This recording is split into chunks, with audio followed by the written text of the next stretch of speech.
नमस्कार, मैं अपेक्षा मीना BND कॉलेज चिमनपुरा में संस्कृत विषय में एसोसिएट प्रोफेसर हूँ।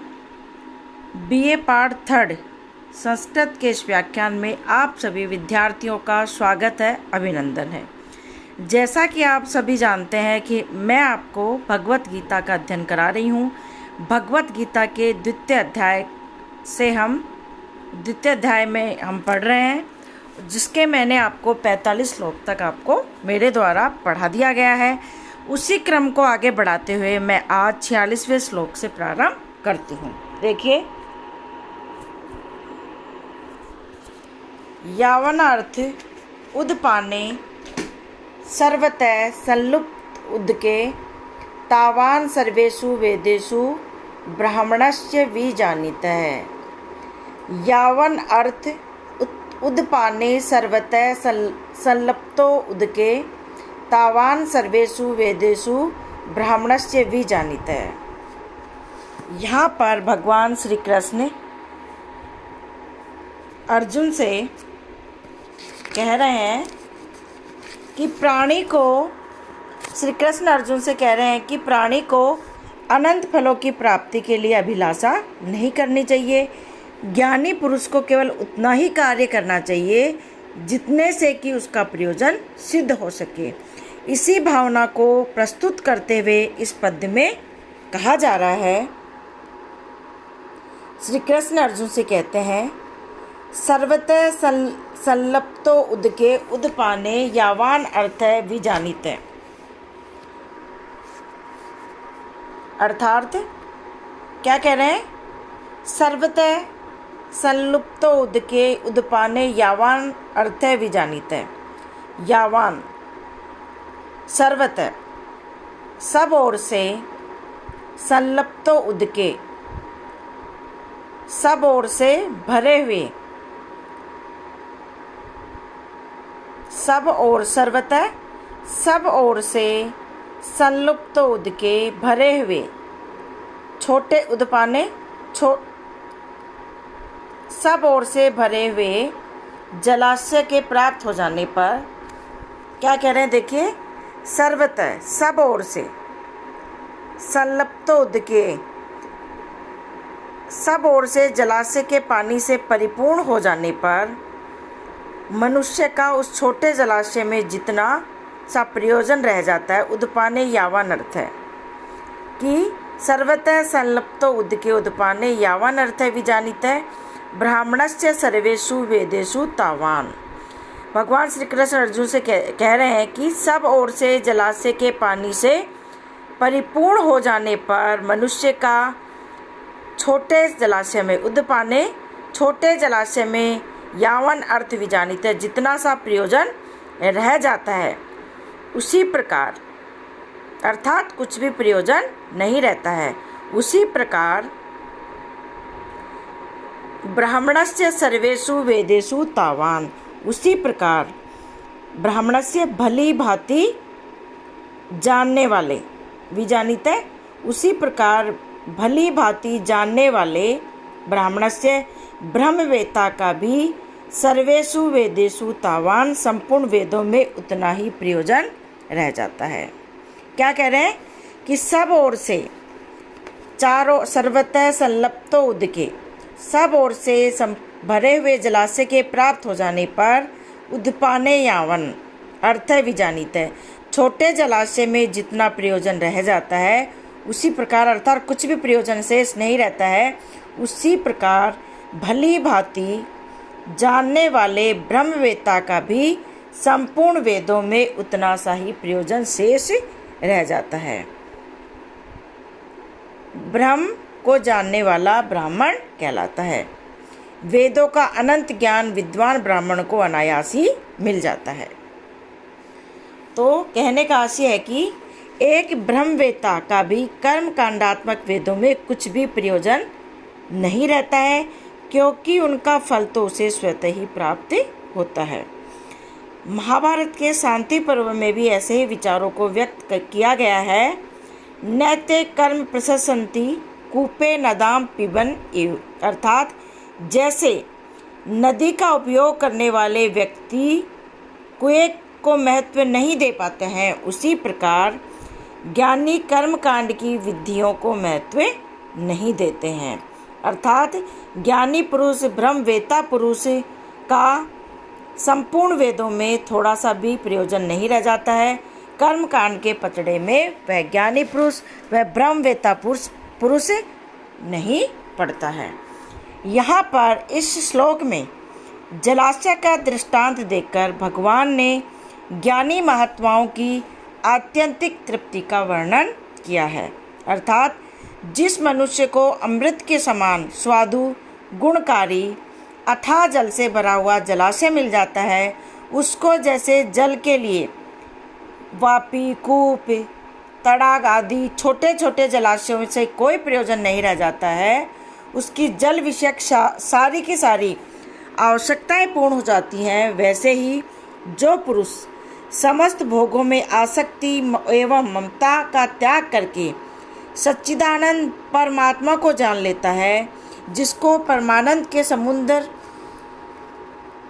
पूर्ण ब्रह्म परमात्मा की प्राप्ति हो जाती है, उसको आनंद की प्राप्ति के लिए वेदोक्त कर्मों के फल रूप भोगों से कुछ भी प्रयोजन शेष नहीं रह जाता है। अगला देखिए,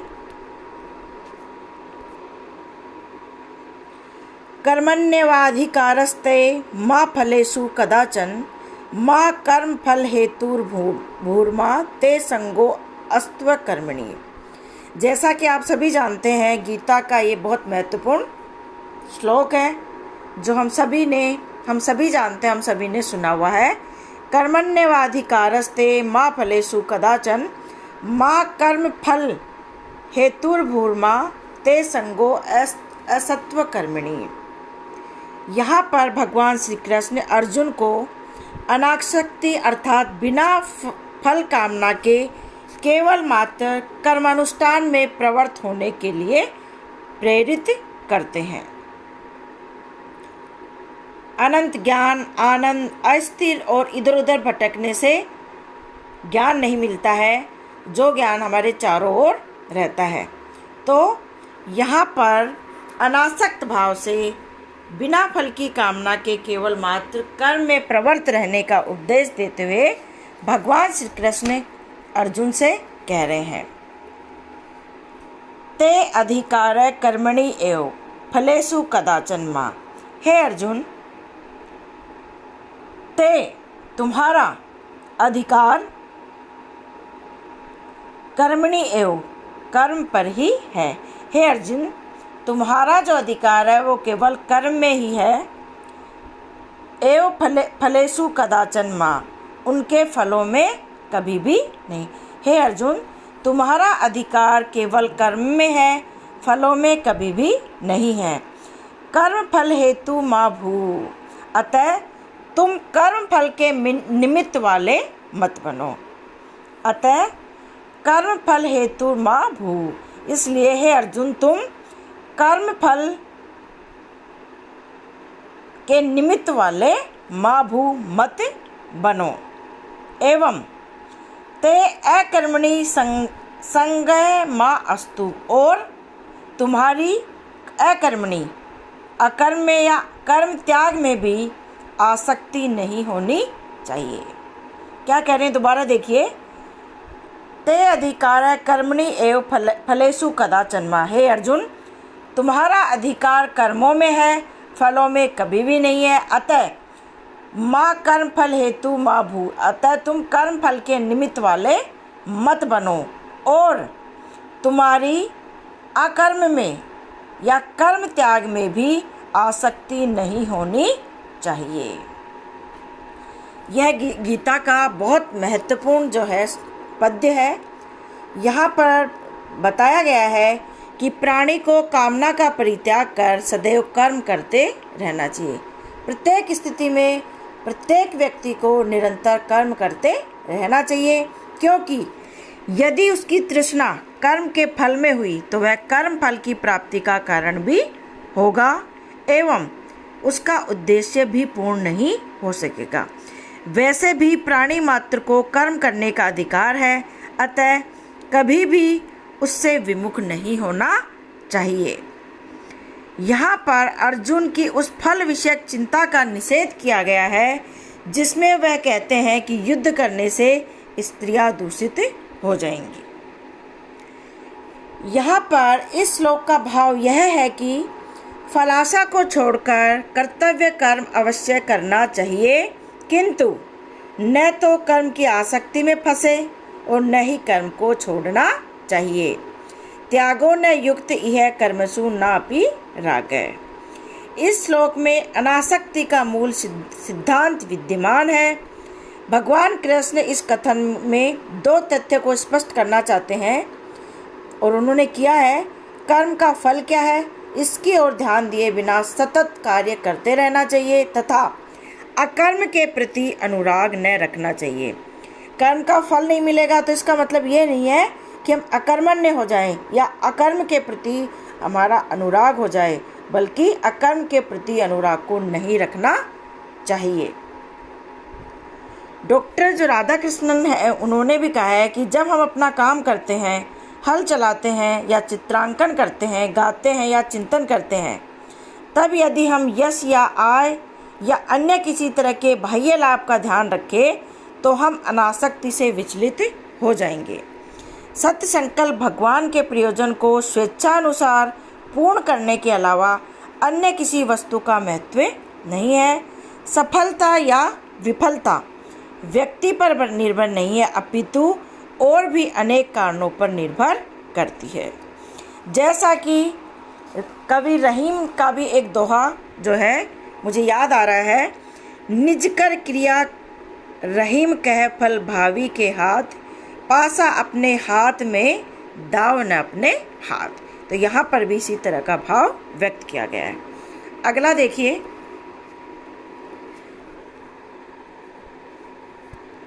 योगस्थ कुरु कर्माणि संगम त्यक्त्वा धनंजय, सिद्धि असिद्धियो समो भूत्वा समत्वम योग उच्यते। योगस्थ कुरु कर्माणि संगम त्यक्त्वा धनंजय, सिद्धि असिद्धियो समो भूत्वा समत्वम योग उच्यते।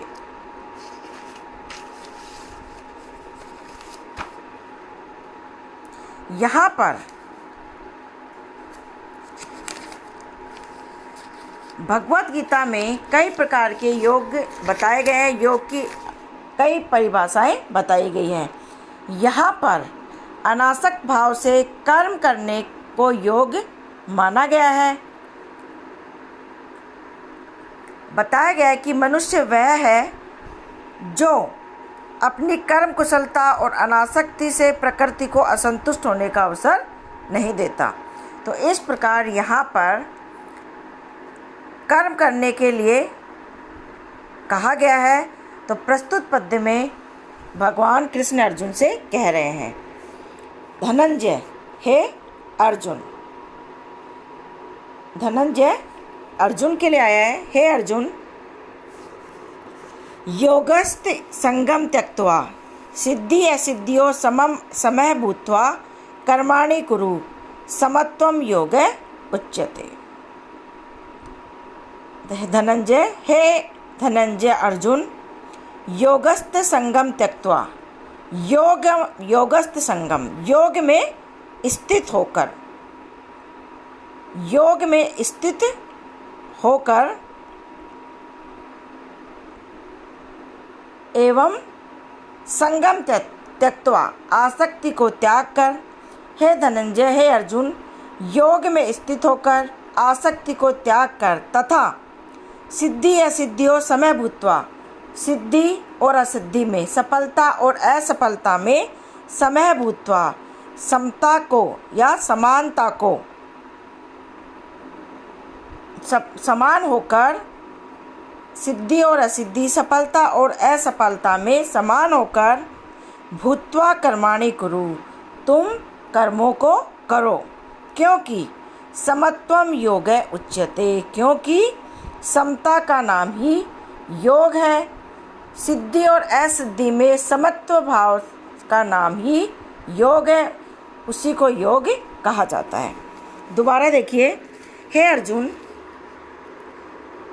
योगस्थ संगम त्यक्त्वा, योग में स्थित होकर आसक्ति को त्याग कर, सिद्धि असिद्धियों समय भूत्वा, सिद्धि और असिद्धि में सफलता और असफलता में समान होकर तुम कर्मों को करो, क्योंकि समत्वम योग उच्यते, क्योंकि सिद्धि और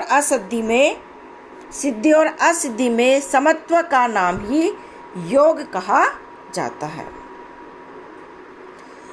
तो इस पद्य में ये कहा गया है कि योग में स्थित होकर आसक्ति का त्याग कर, सफलता और असफलता में दोनों ही परिस्थितियों में समान भाव होकर तुम्हें हे अर्जुन तुम कर्मों को करो, क्योंकि सफलता और असफलता में समत्व का नाम ही योग है। सिद्धि और असिद्धि में समत्व ही योग नाम से कहा जाता है। यहाँ पर देखिए धनंजय शब्द आया है अर्जुन के लिए। धनंजय अर्जुन का एक नाम है, क्योंकि जब युधिष्ठिर सम्राट थे उस समय अर्जुन उनको विभिन्न राज्यों एवं प्रदेशों से धन जीतकर और लाला कर दिया करते थे, इसलिए उनका नाम धनंजय है। यहाँ पर मन की समता को योग कहा गया है। मन की अवस्था को, मन की समानता को, समभाव को योग कहा गया है। अतः योगस्थ का अर्थ है अपनी आंतरिक शांति में स्थिर तथा आंतरिक संतुलन को समत्व माना है।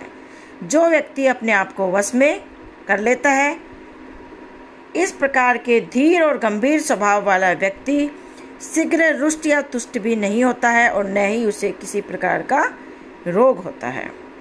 समत्वम योग उच्यते, यहाँ पर भगवान ने योग पद का पारिभाषिक अर्थ बतलाया है, अर्थात कहा है कि योग समता का नाम है और किसी भी साधन के द्वारा समत्व को प्राप्त कर लेना ही योगी किसी भी व्यक्ति को योगी बनाता है। अगला देखिए, आज हम इतना ही पढ़ेंगे। कल फिर 48 श्लोक आज हो गए हैं। कल से फिर हम कल वापस से फिर से पढ़ेंगे। तब तक का आपको जो भी मैं पढ़ाती हूँ वो सब आप घर पे अच्छे से पढ़ें, जिससे आपको और अच्छे से समझ में आएगा। कल की कक्षा में पुनः हमारी मुलाकात होगी। कल आपसे फिर भेंट होगी। तब तक के लिए धन्यवाद।